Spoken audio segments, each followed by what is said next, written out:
Vamos a abrir nuestras Biblias, por favor, en el Evangelio, según Mateo, en el capítulo 22, a partir del verso 1.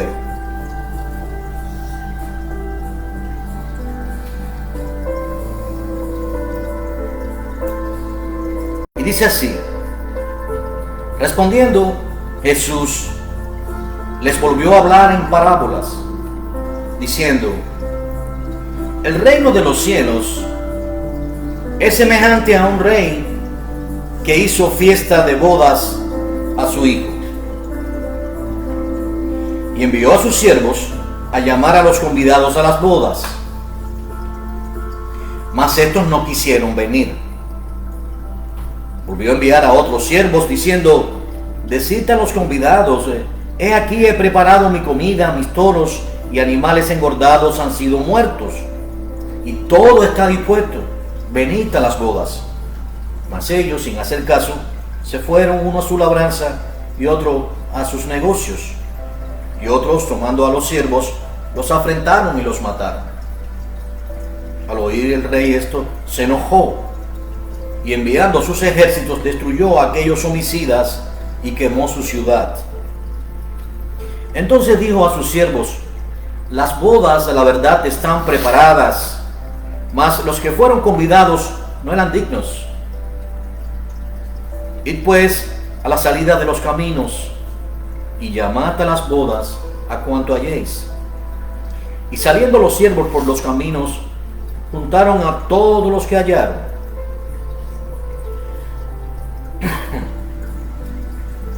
juntamente malos y buenos, y las bodas fueron llenas de convidados. Y entró el rey para ver a los convidados, y vio allí a un hombre que no estaba vestido de bodas. Y le dijo: amigo, ¿cómo entraste aquí sin estar vestido de boda? Mas él enmudeció.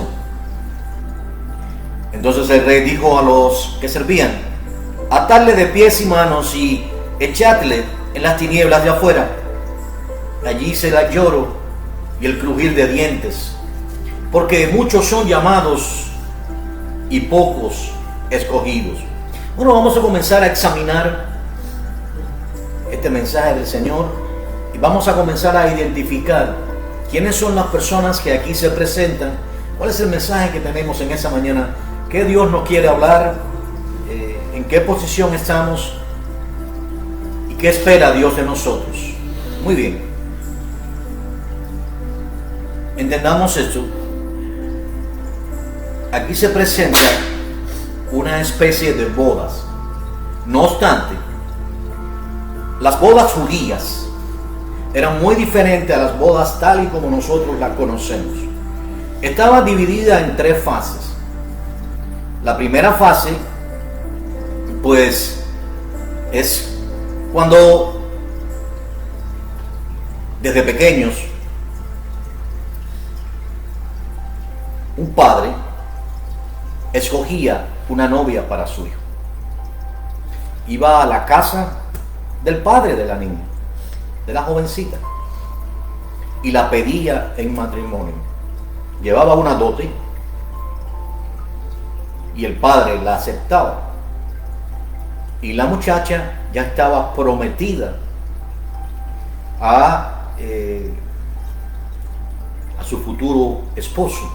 Eso fue exactamente lo que ocurrió, tal y como leemos allí, precisamente en el Evangelio según Mateo, en el capítulo 1 y en el verso 18, cuando dice: el nacimiento de Jesucristo fue así.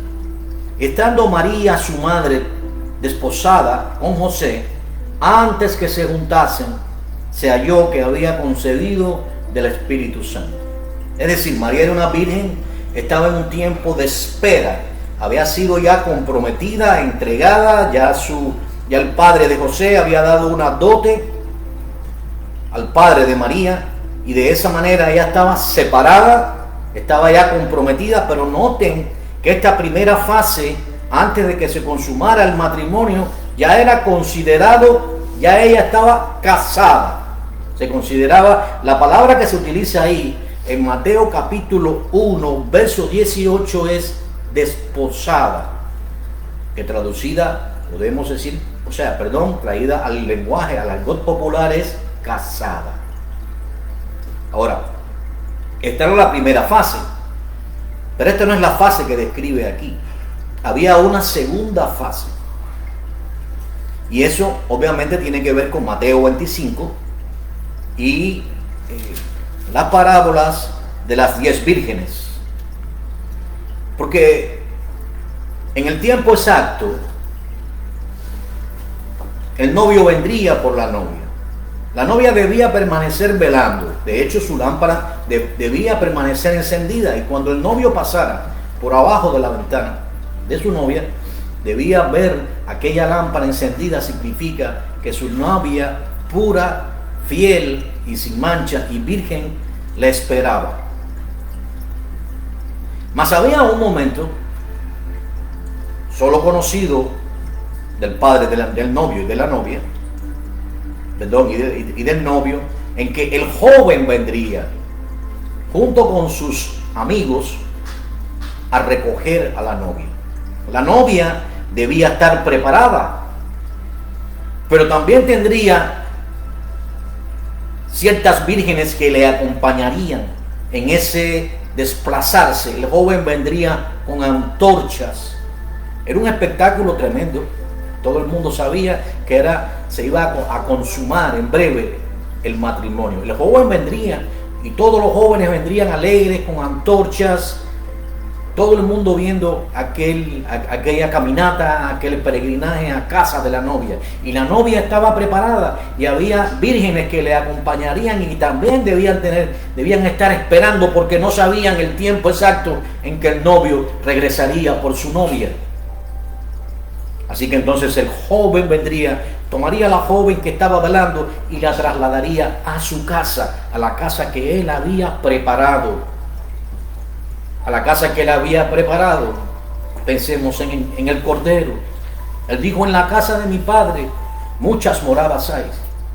Voy pues a prepararos morada, y si me fuere, vendré otra vez y os tomaré conmigo, para que siempre donde yo esté, ustedes también estén.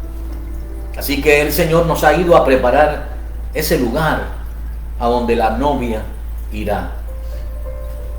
Ahora, esto que estamos leyendo aquí, para volver al contexto entonces, es exactamente lo que se describe como las cenas de las bodas del Cordero, lo cual no es lo que muchos creen, porque tenemos una visión occidental. No es la misma visión que existía en Israel y que incluso existe en algunas partes del Oriente. Pero en este caso, pues, y pensemos en las bodas de Caná. Es una concordancia de este tema. Está ahí en el Evangelio según Juan, en el capítulo 1 y en los versos del 1 al 11. Fue el primer milagro que hizo el Señor, cuando Él convirtió las aguas en vino. Lo que había ahí eran unas cenas de las bodas del Cordero. Era la tercera fase para dar final cumplimiento a las bodas. Así que la primera fase era seleccionar a la novia, llevar una dote.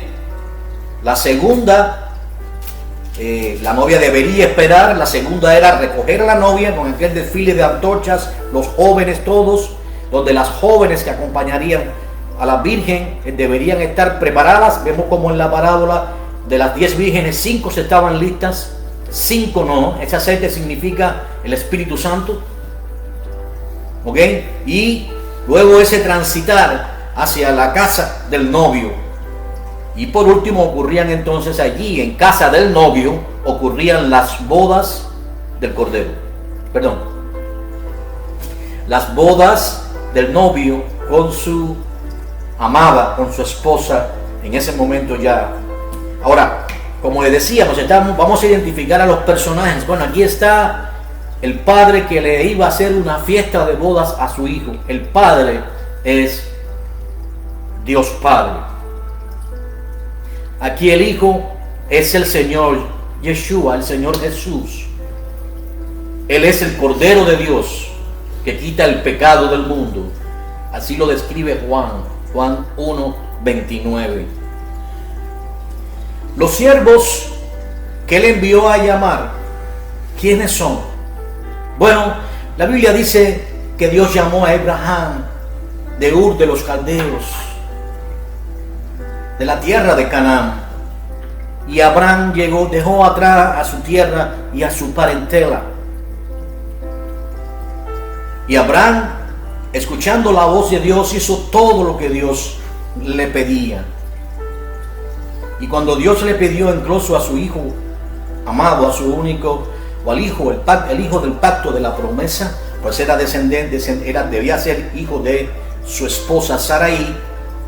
Pues Abraham subió a lo alto del monte Moriarty, y cuando fue a sacrificar a su hijo levantando el cuchillo, entonces apareció atado en un zarzal un cordero, un corderito sustitutorio de Isaac, sustitutorio de nosotros.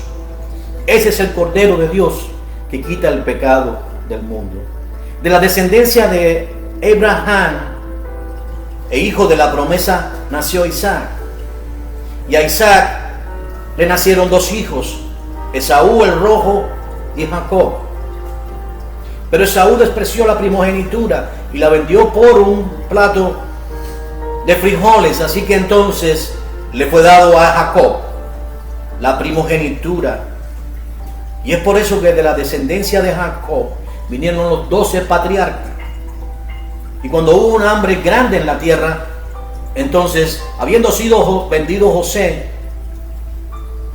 a Egipto, y habiendo estado primeramente en casa de Potifar, capitán de la guardia de Faraón, y posteriormente enviado a la cárcel, los hijos de Jacob fueron a Egipto en busca de comida. Había una gran sequía, una gran hambruna, y José había sido exaltado, para no tomar demasiado tiempo, como el segundo señor de Egipto, cuando reveló el sueño a Faraón. Así que Israel de esa manera entró en Egipto. Y allí estuvo martirizado luego que murió el faraón que conocía a José, y se levantó un faraón diferente 430 años. Pero Dios sacó a Israel, la descendencia de Jacob, de Egipto. Y es una figura también de lo que ocurrió con el Señor, como siendo perseguido cuando era un niño, Dios le ordenó por boca del ángel a José que fuese a Egipto. Y de Egipto salió el Señor, simbolizando la salida de los hijos de Israel de Egipto, para que se cumpliese la escritura: de Egipto llamé a mi hijo.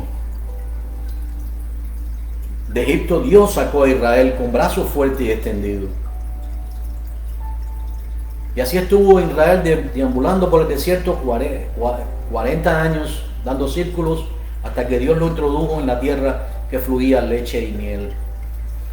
A este Israel fue enviado el Mesías, el cual, siendo en forma de Dios, siendo igual a Dios, pues no tomó eso como cosa que aferrarse, sino que tomando forma humana vino a este mundo.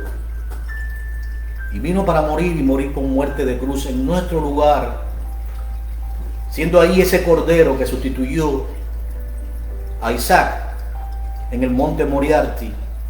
Por eso cuando Juan le vio, dijo: he aquí el Cordero de Dios que quita el pecado del mundo. Él es el Hijo que se simboliza acá, al cual el Padre le va a hacer esta fiesta. ¿Quiénes son los invitados? La Biblia dice: a los suyos vino, mas los suyos no le recibieron. Mas a los que le recibieron, a los que creen en su nombre, les dio potestad de ser hechos hijos de Dios. Y esto no es voluntad de carne ni de sangre, entiendan esto, sino que es voluntad de Dios. Así que la escogencia de Israel simboliza, porque Dios escogió a Israel siendo una nación pequeña, no siendo una nación fuerte. Había muchas naciones fuertes en aquellos días, pero Dios escogió a la más débil, como Dios escogió a David siendo débil. De esa manera, Dios, por su misericordia, por su gracia y por su soberanía, escogió a Israel. Pero este Israel envió los profetas, mas ellos lo mataron. Es aquí lo que simboliza cuando él dice: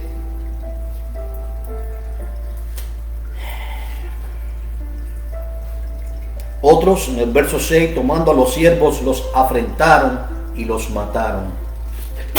Esteban dice: ¿a cuál de los profetas no mataron ustedes? Pedro le dice en su discurso, ahí en el capítulo 1 del libro de los Hechos: ustedes mataron al autor y consumador de la vida. Mas sé que lo hicieron por ignorancia. Ustedes y sus gobernantes, arrepiéntanse, para que vengan tiempos de refrigerios para ustedes. Y todos ellos se compungieron y muchos se rindieron al Señor y confesaron el nombre del Señor. Así que ya sabemos que Dios envió a sus siervos a llamar a los convidados de las bodas. Pero ellos no escucharon, estaban muy afanados en sus labores. Pero esta invitación no es solamente para Israel, porque aquí dice claramente: id pues a la salida de los caminos, en el verso 9, y llamad a las bodas a todos cuanto halléis, a los malos juntamente con los buenos. Obviamente la Biblia nos habla que no hay uno solo bueno, sino Dios que está en los cielos. Pero aquí se habla que llamen a cualquier persona. La invitación está extendida ahora también a los gentiles. Pues por eso Dios levantó a Pablo para predicar a los gentiles. Y hasta hoy la gracia de Dios permanece. Hay una puerta abierta para aquellos que no son judíos también, aunque también hay una puerta abierta para los judíos. Pues de Israel Dios dice: si su descendencia fuera como la arena del mar, tan solo un remanente pequeño será salvo. Dios dice cuando Elías le invoca contra Israel: Señor, a todos tus profetas han dado muerte y solo yo he quedado. Y la divinidad le responde: me he reservado 7,000 que no doblan rodillas delante de Baal. Asimismo, de Israel hay un remanente reservado por gracia. ¿Entienden ustedes? Por gracia, y si es por gracia, ya no es por obras. Una simple mirada al libro de Zacarías en el capítulo 12. Dice allí claramente que Dios va a derramar espíritu de gracia sobre la nación de Israel. Y cuando Él descienda del cielo, entonces ellos mirarán a Él, al cual traspasaron, y harán gran lloro y gran lamentación toda la tribu de Israel por su nombre. Pero allí está en el libro de Zacarías en el capítulo 12. Es una joya leer ese libro, el capítulo 12, el capítulo 13, el trato de Dios como en Israel, como las 2/3 partes van a ser cortadas. Luego el capítulo 14, el regreso del Señor, cuando ponga sus pies sobre el monte de los olivos. Pablo pregunta: ¿ha desechado Dios a Israel? Él mismo responde: en ninguna manera. Pero sí, solamente un remanente pequeño va a permanecer, va a ser salvo. Pues bien, la invitación ahora se extiende y está extendida en estos momentos a los que no son judíos. La Biblia dice que precisamente la salvación o el trato de Dios con Israel va a comenzar cuando ese espíritu de gracia, cuando el último de los gentiles entre en la salvación del Señor, entonces los ojos de Israel van a ser abiertos. El trato de Dios con Israel es la angustia de Jacob o la gran tribulación. Muchos de ellos van a morir. Ya les digo que dice ahí en Zacarías capítulo 13 que las 2/3 partes de la tierra, y cuando habla de la tierra de Israel, van a ser cortadas. Va a ser un trato fuerte con la nación de Israel, porque ellos no reconocieron el tiempo de su visitación.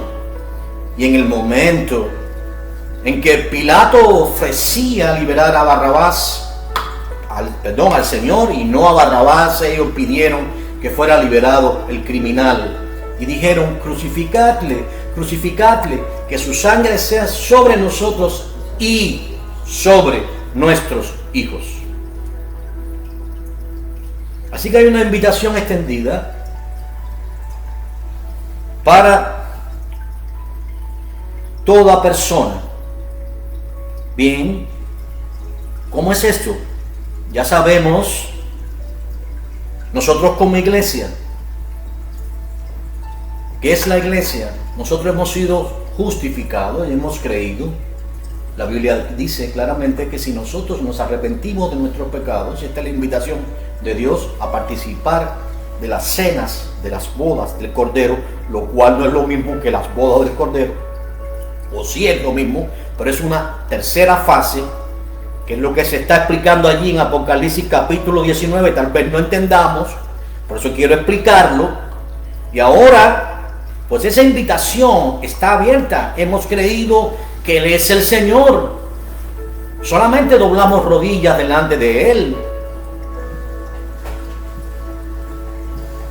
Pero tenemos que identificar quién es Él exactamente, porque si tú no sabes quién es el Señor, ¿cómo podrías adorarle? ¿Quién es Él?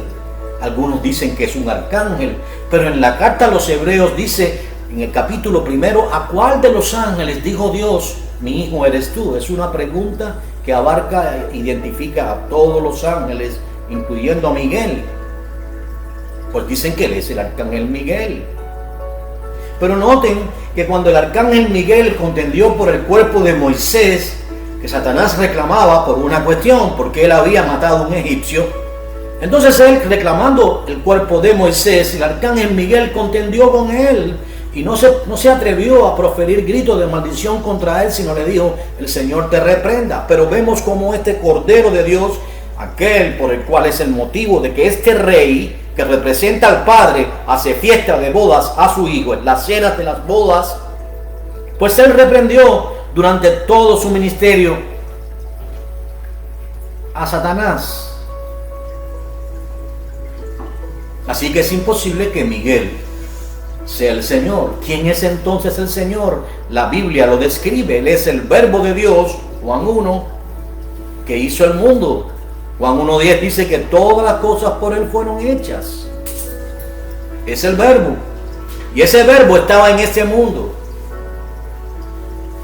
Ese Verbo no solamente nos amó de tal manera que estuvo dispuesto a entregar su vida, pero es que además Él adquirió un cuerpo humano. Al adquirir un cuerpo humano, obviamente adquirió un alma.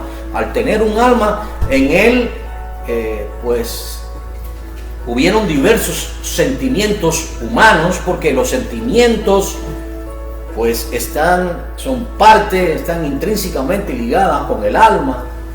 Por eso el Señor tuvo sed, se entristeció, estuvo en angustia allí en el jardín de Getsemaní, porque Él adquirió un alma humana.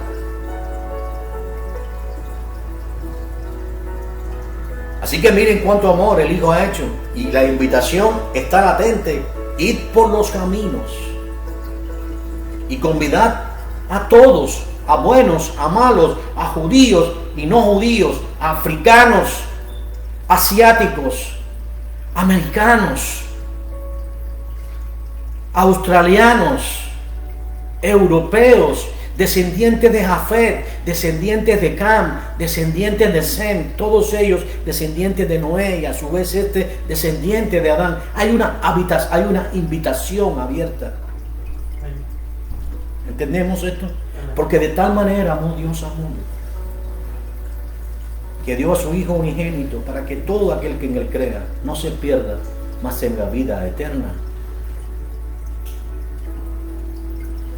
Así que esta invitación permanece, y los que son de Dios, los que el Padre preconoció desde antes de la fundación del mundo, aquellos que el Padre trae al Hijo, pues ellos se rendirán a Él, y cuando se rinden, renunciarán a sus pasados deseos de vivir a su carne, porque hay una condición para ser iglesia. Hay una condición. Vamos allí al libro de Apocalipsis, al capítulo 19, por favor.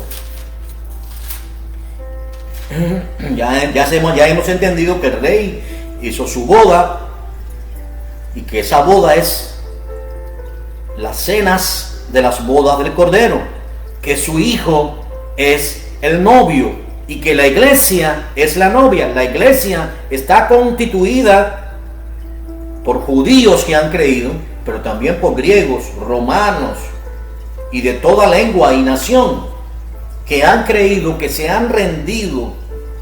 Ahora, recuerden que la primera fase era ¿cuál? La escogencia de la novia. Hemos sido escogidos desde antes de la fundación del mundo por Dios. El pago o la dote que Dios dio, que dio en el Padre. Acuérdense que es el Padre quien va a dar la dote al padre de la novia.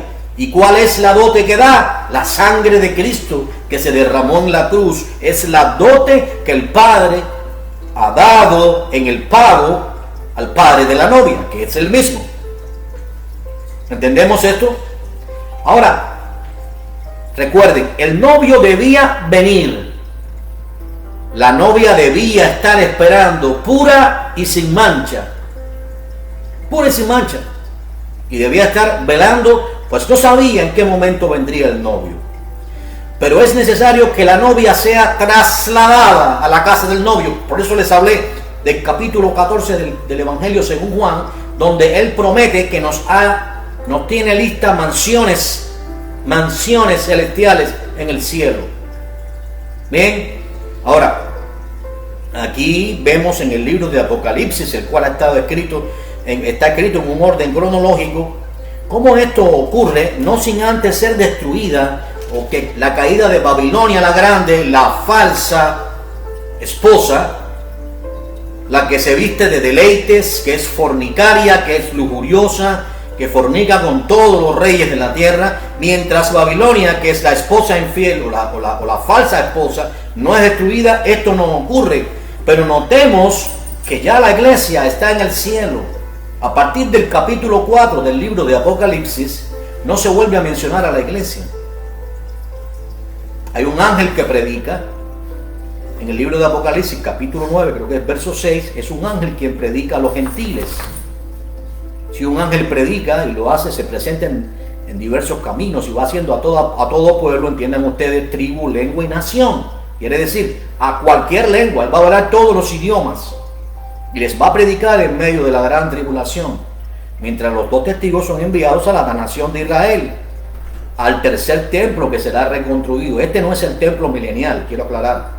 El templo milenial que describe Ezequiel va a tener unas medidas mucho más grandes, pero este es el templo que va a ser construido, donde ya se están listas todas las vestiduras de los sacerdotes.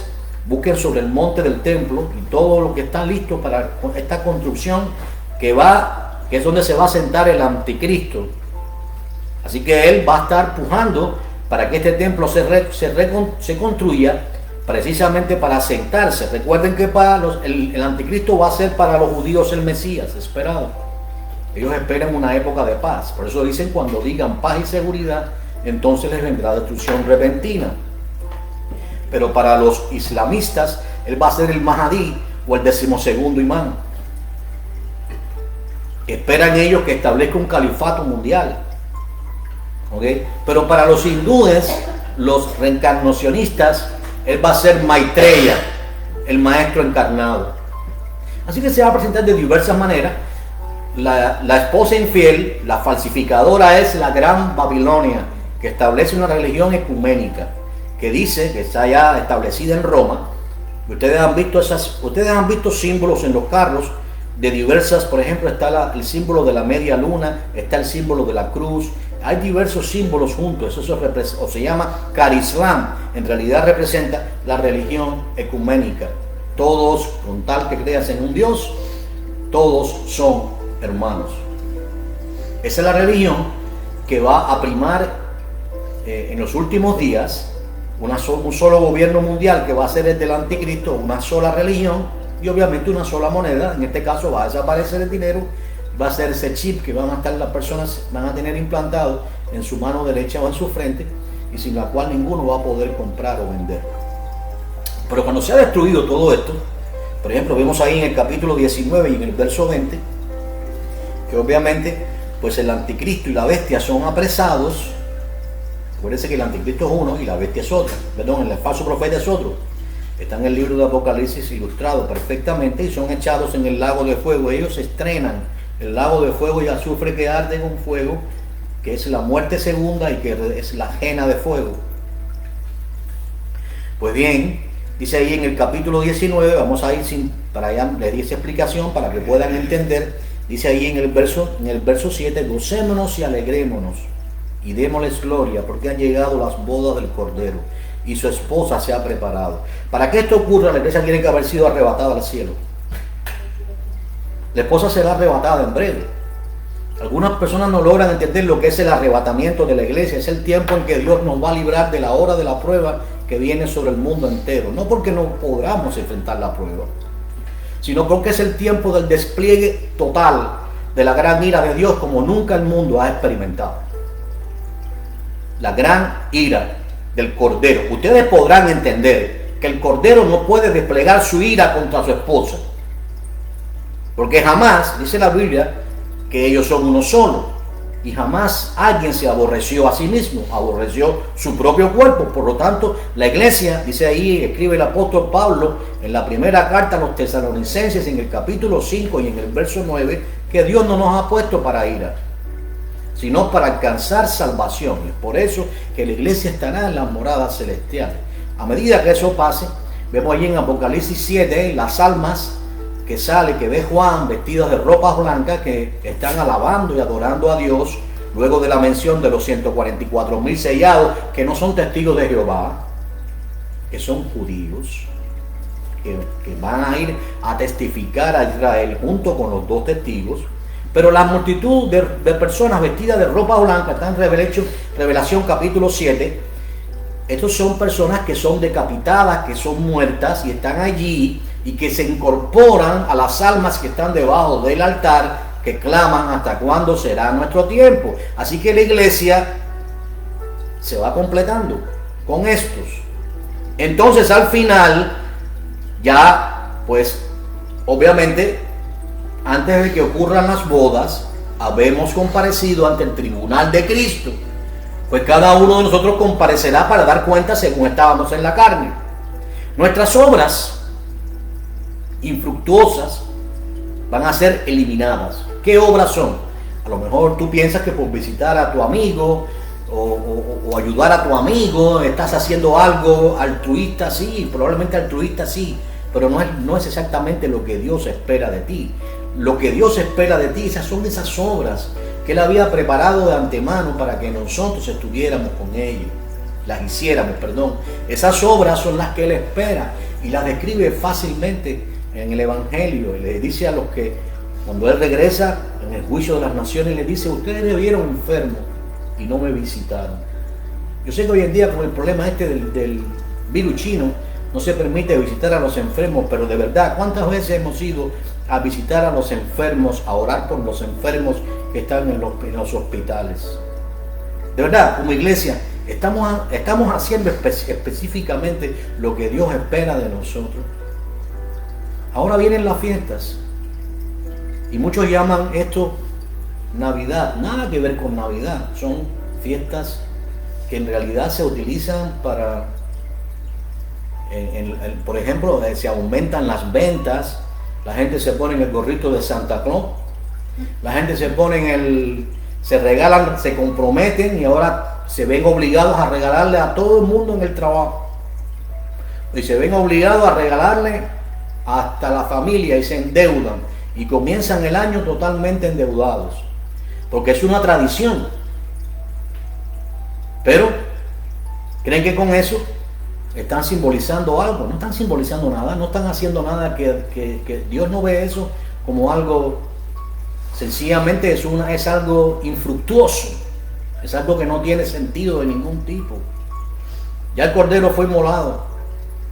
Él es el Cordero de Dios, fue inmolado precisamente en el día de las Pascuas. Entonces, obviamente no hay sentido en que no nos vamos a sentar con personas que no son cristianas, a menos que vayamos a hablarles la palabra de Dios.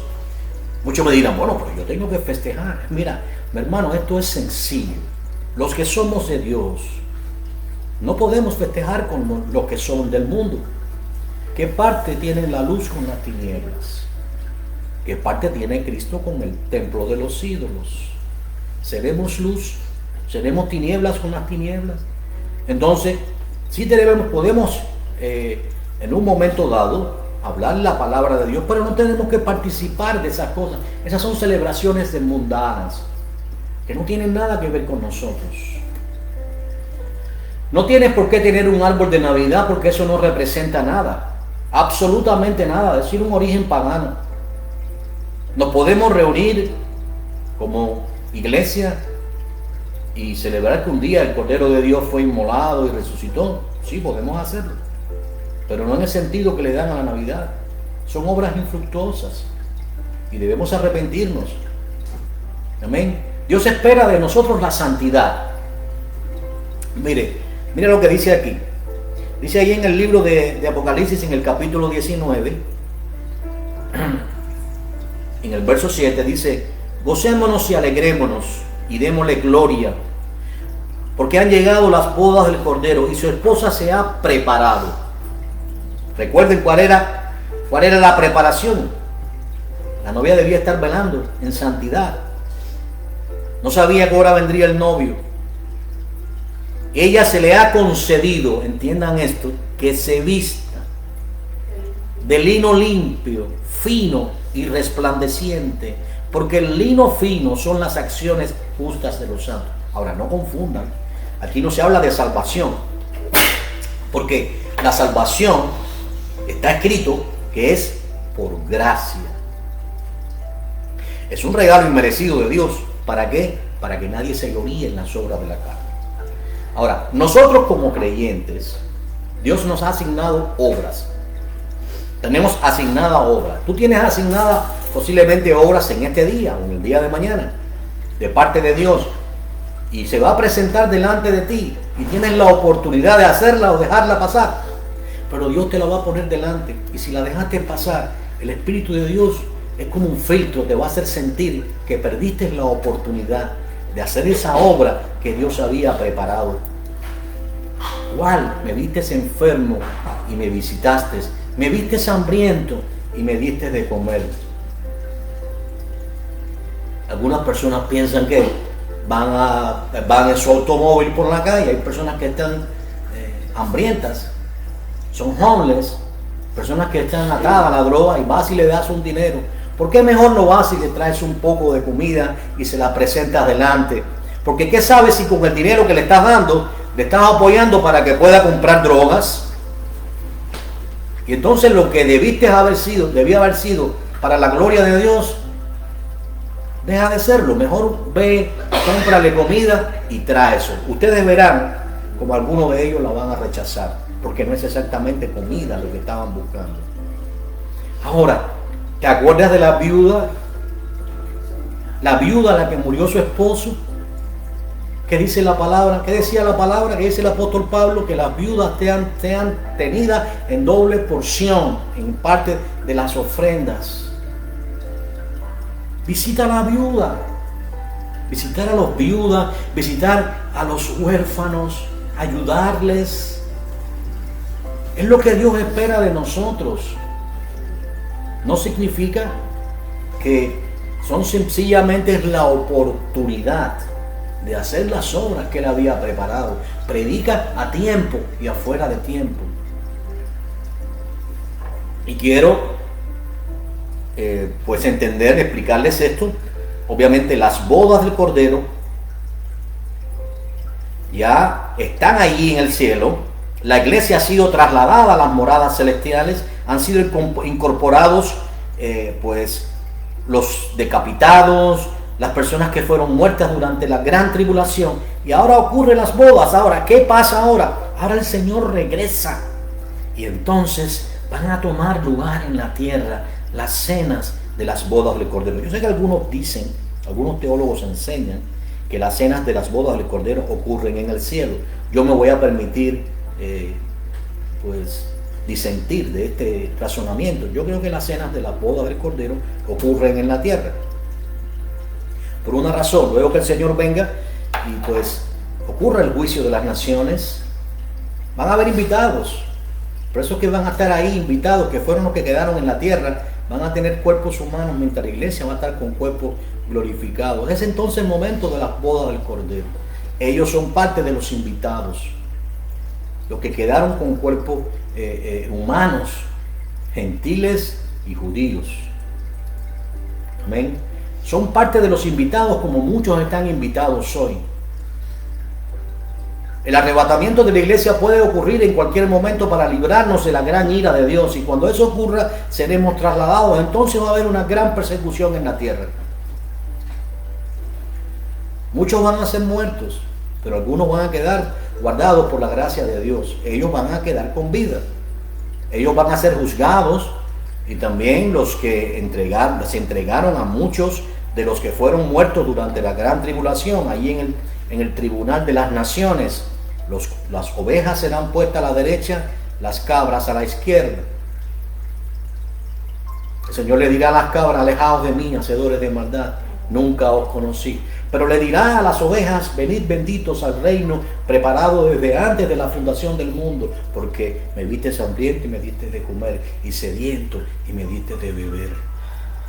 Y pasarán y serán trasladados por los ángeles al reino milenial, porque Él será el rey de toda la tierra por 1000 años. Está allí en Apocalipsis capítulo 20, verso 4. Está ahí en Isaías 65. Al final del capítulo se describe animales que hoy no pueden estar juntos, como el lobo y el cordero. Usted pone un lobo y un cordero y el cordero dura 2 minutos o 1 minuto. Usted pone ahora una osa con una vaca y la vaca va a durar minutos. La osa la va a destruir, pero allí van a estar juntos, conviviendo. Allí el pecador que muera a los 100 años va a ser llamado un niño, porque la vida de los hombres, el tiempo de los hombres se va a alargar. Imagínense, recuerden a Matusalén, 980 años. Y entonces pues, eso es lo que se conoce como el reino del Señor, que luego al final, cuando Satanás sea desatado de su encierro y venga a tentar otra vez a las naciones, es una segunda reconsideración a la batalla de Gog y Magog, que se describe en Ezequiel 38 y 39, pues entonces ya los cielos que hoy vemos y la tierra ya no van a existir más, y bueno, pues la nueva Jerusalén que desciende del cielo. Así que todo esto es una invitación a las personas que hoy no han creído aún. Hay una invitación del Padre, hay una invitación para que todos participemos de las bodas del Cordero, pero hay una condición, y quiero concluir con esto, porque sé que el tiempo apremia y debo trabajar. Hay hermanos que también van a trabajar.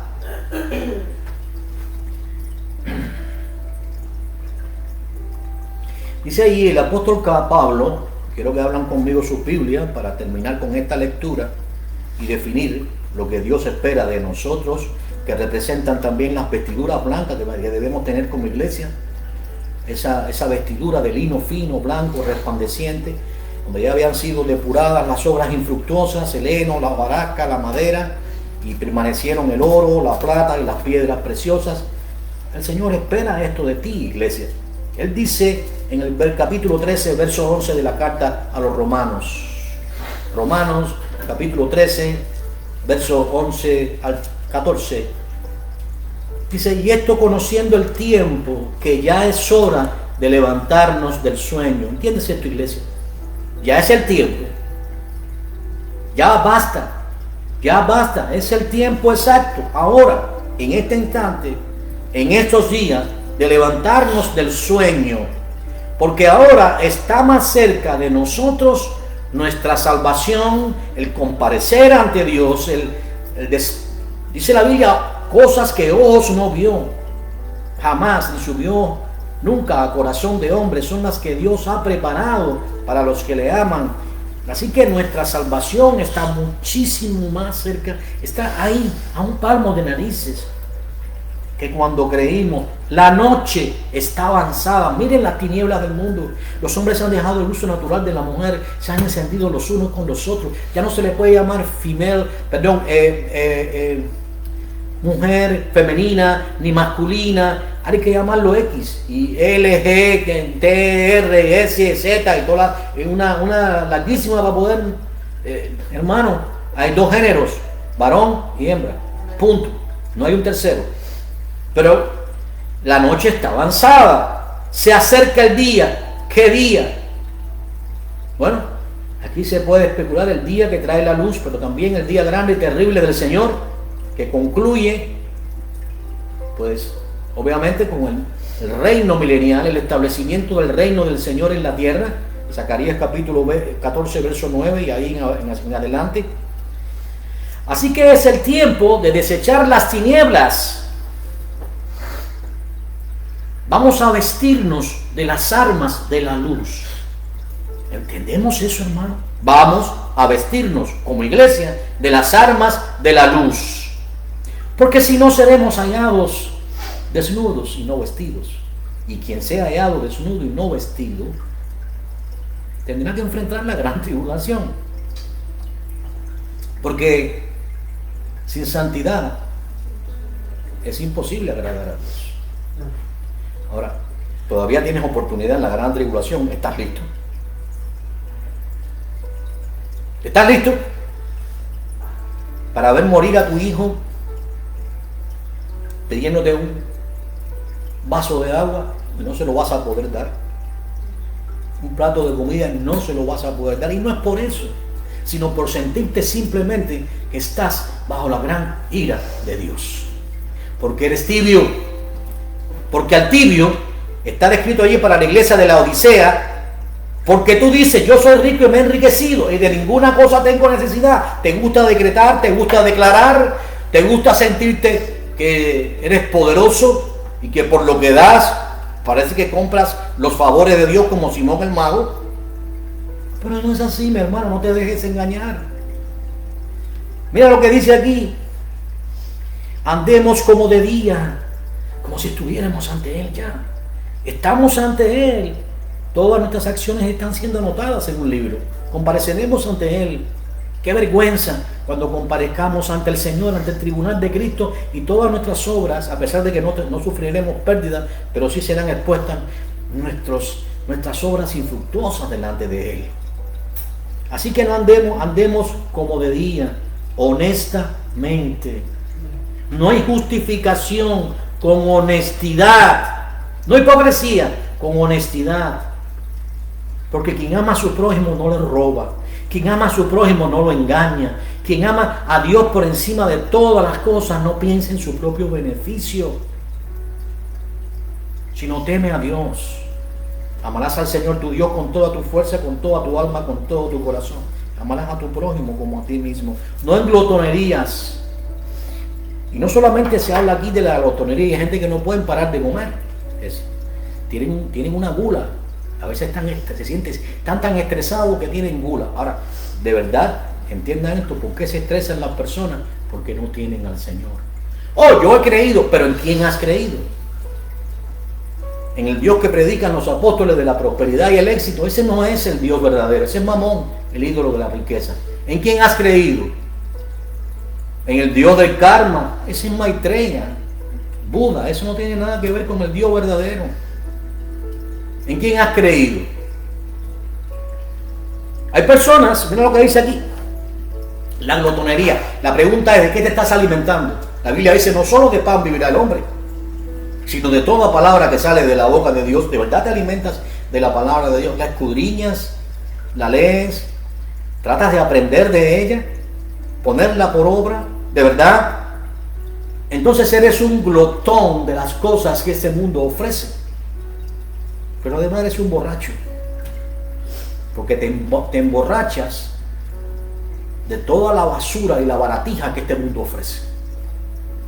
Ahora tu Dios es la ciencia y le crees en todo. Y si no tienes el último iPhone o no tienes el último el último televisor, o no tienes el carro, el último carro, te mueres. Estás borracho de la levadura que el mundo ofrece. Pero también habla en lujurias. La lujuria tiene que ver con el codiciar. Se aplica, por ejemplo, en diferentes áreas. Cuando tú codicias a una mujer que no es la tuya, eres lujurioso. Y eso, la Biblia dice, si tu ojo derecho te es motivo de pérdida, mejor sácate un ojo para que entres con un solo ojo en el cielo y no con dos en el infierno. Pero también puedes codiciar las riquezas. Hay gente que son codiciosos, lujuriosos, codician las riquezas de otros. Hay hombres que ni siquiera son casados y están siempre codiciando a las mujeres, queridos hermanos, aún en la congregación.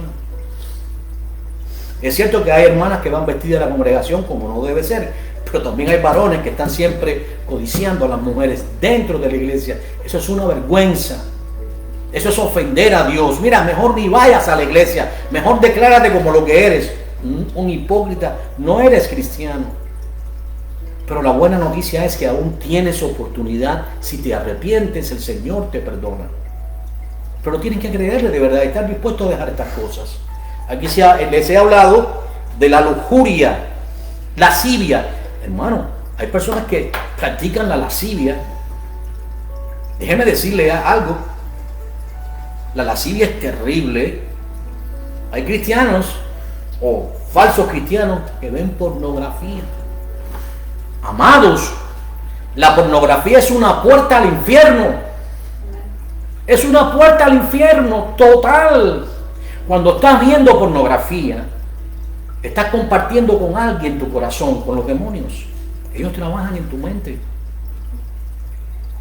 Te estás imaginando, estás viviendo, estás entrando en tu corazón una levadura venenosa que te ata. Nadie entra en casa de un hombre fuerte si antes no le ata. Tú estás entrando en casa de un hombre fuerte. Recientemente vi a un predicador entrar en una discoteca. Eso me dio vergüenza, porque allí estaba pidiendo a los impíos que le aplaudieran el mensaje. Y los impíos con una copa en su mano, sentados en la mesa, aplaudiendo. Allí había espíritu de fornicación, de lujuria, de borrachera. Un momento, mi hermano, un momento. No puedes blasfemar el nombre del Señor. Por eso que el evangelio está siendo blasfemado. Pablo predicó en un templo de ídolos, pero fue algo totalmente diferente. Pablo nunca le pidió a los impíos que le aplaudieran. Y luego los bendice y le dice, vamos a ponernos de acuerdo en oración. ¿Cómo te vas a poner de acuerdo en oración con un hijo del diablo? Hermanos, el nombre del Señor está siendo blasfemado. ¿Cómo llamarlo de tu cristiano, la sal de la tierra, la luz del mundo, vas a estar en lascivia? La pornografía. Mira, hay un hombre que se ha encontrado, que tiene la mujer de su padre en los días del apóstol Pablo. Primera de Corintios, capítulo 5. Pablo dice, para que entiendan a dónde estarías posiblemente tú, que el tal sea entregado a Satanás para destrucción de su cuerpo. ¿Con qué propósito? Para que en el día del juicio, el alma de esa persona que estaba en la congregación de los corintios fuera salva. Así que es probable que Dios te entregue a Satanás mismo, probablemente para que te arrepientas. Así que mira, ¿sabes qué? Te doy un consejo. Salte de la pornografía, huye de la pornografía, huye de la lascivia, huye de la borrachera. Son unas copitas, mi hermano.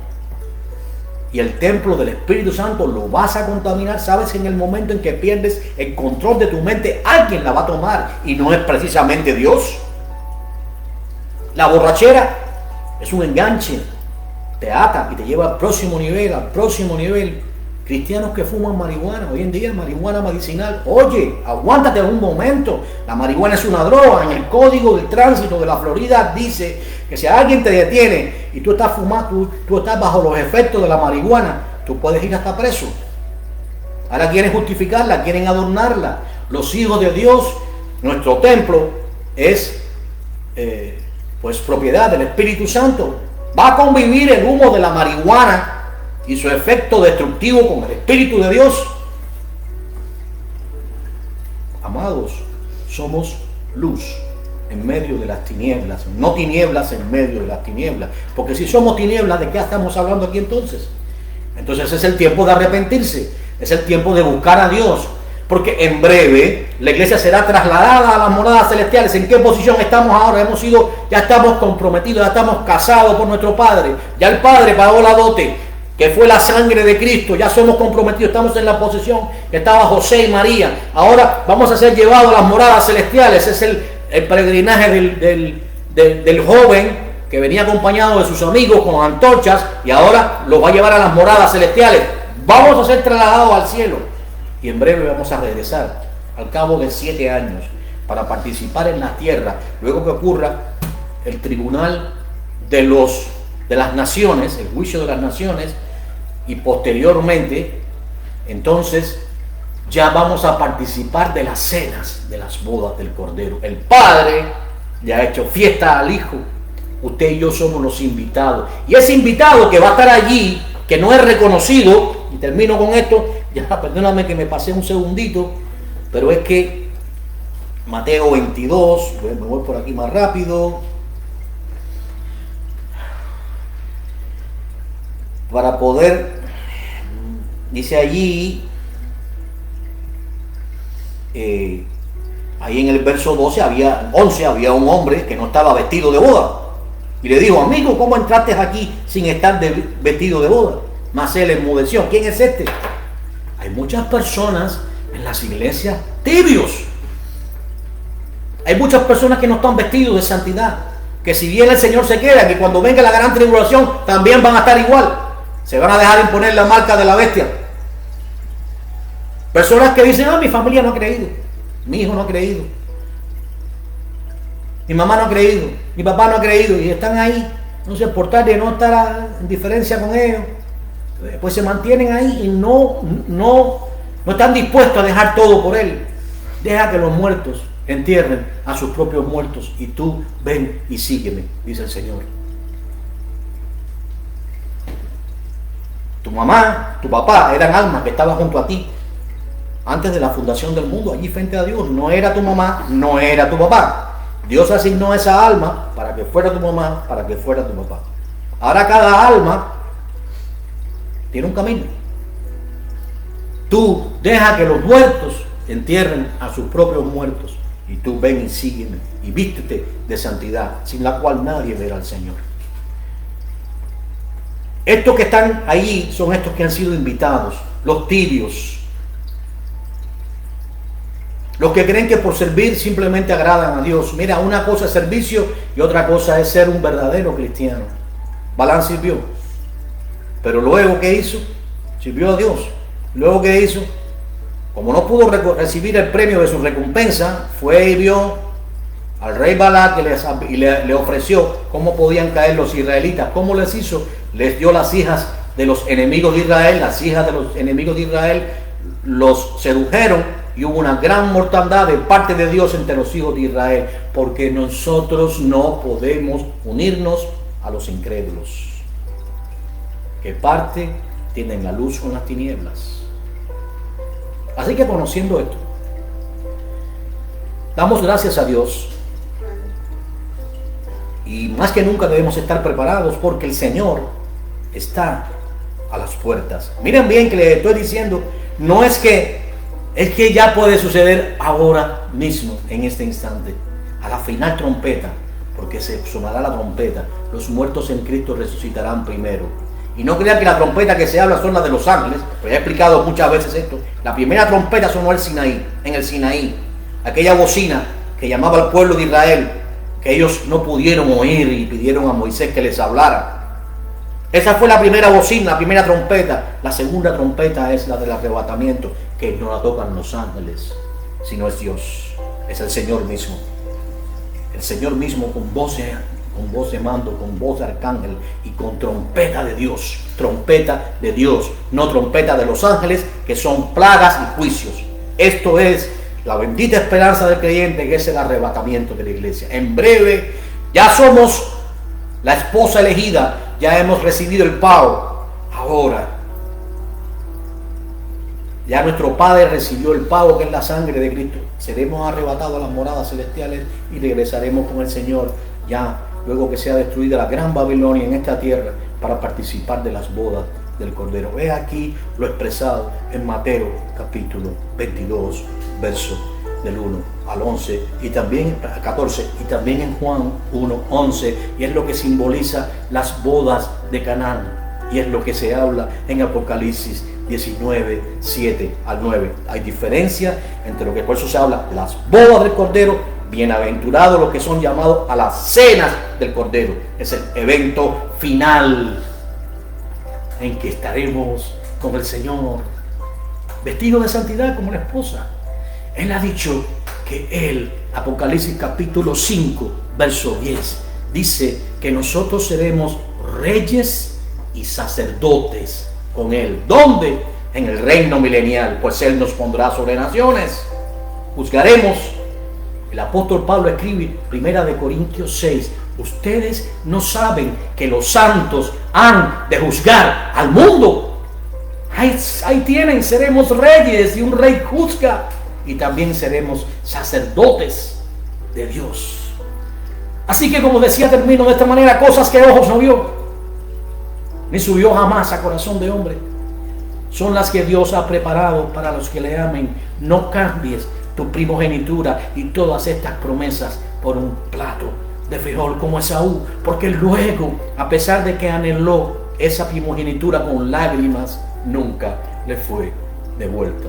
Si alguno tiene oídos, que oiga. Voz como de trompeta. Dios les bendiga. Amén. La paz del Señor sea con cada uno. Gracias por esta oportunidad de poder juntos escudriñar las Escrituras para la gloria de Dios. Amén.